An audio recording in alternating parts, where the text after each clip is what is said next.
What has been your TCA highlight so far? Seeing all my friends that have either guested on Castle or I'm a big fan of their show, because I watch a lot of the ABC shows. So it's sort of like, you see these people around and it's nice to see them because you never see everyone the rest of the year.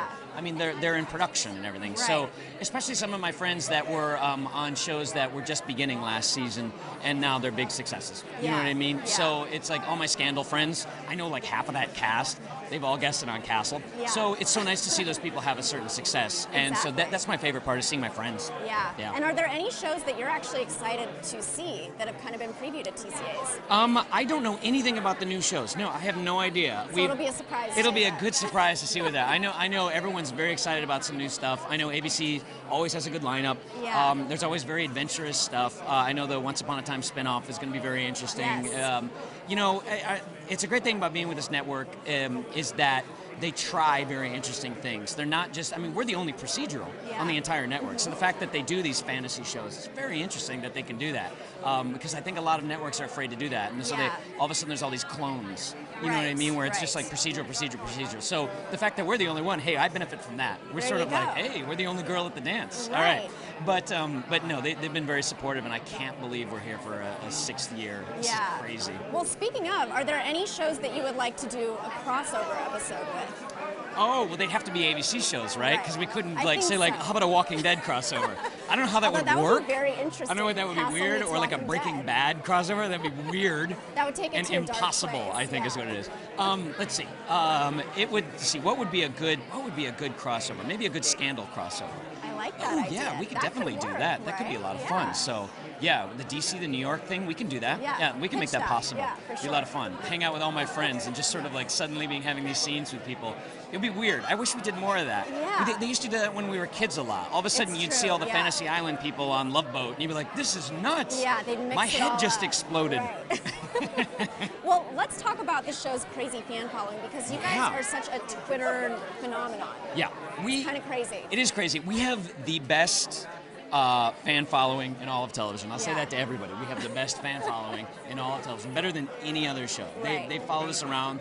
They've really been the ones who have led all the Twitter campaigns for the People's Choice Awards. We've won 2 now, years in a row. So, it's hard to sort of discount the fact that they're such a big part of our success. Yeah. And early on, getting on there, and certainly Nathan being big into Twitter, and getting these people to introduce to our show, we knew that once we let the word out through grassroots social media, that the audience, they would go along with us. Yeah. It was just getting started. Exactly. You know what I mean? And so they've been with us since the very beginning, and we're still getting new people. Now we're on syndication, so now we have all these new fans that are like, oh, what's this great show that's on 8 hours a day on cable? And they can kind of start from the beginning. Exactly, and attract all the new fans and go, oh, I want to see these new episodes. So, it's one of those things that I'm very grateful for. Yes. That we've been around long enough to have the ebb and flow, and I don't think we've peaked yet. I don't think we've jumped the shark yet. That's a good feeling. That's a great feeling, isn't it? Sort of like all these things that we can do. Exactly. We have a great supporting cast on the show, and I think we're going to see a lot more from them this year. Yeah. So I think it's going to be a lot of fun seeing where we go.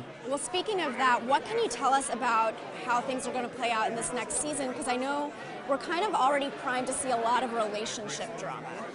Yeah, okay, there's always going to be someone murdered on the show. So there will always be something there. So there might be the relationship stuff, but I can guarantee that the murder of the week is going to be probably our A story. That's going to be the A story. So that's not relationships, really B and C. I know it's not, but yes, we're going to see some relationship shifts. I think we're going to see some choices that have a tidal wave effect on the rest of us. I think the audience, when they watch our first episode back, they're going to be very surprised at the stuff that happens. I think you're in for some surprises. That's what I'm going to say. But that's never been. That's always been happening with Castle. That's true. That's we've why never been afraid to surprise people. So I think so. But we'll see. The audience is going to be very surprised.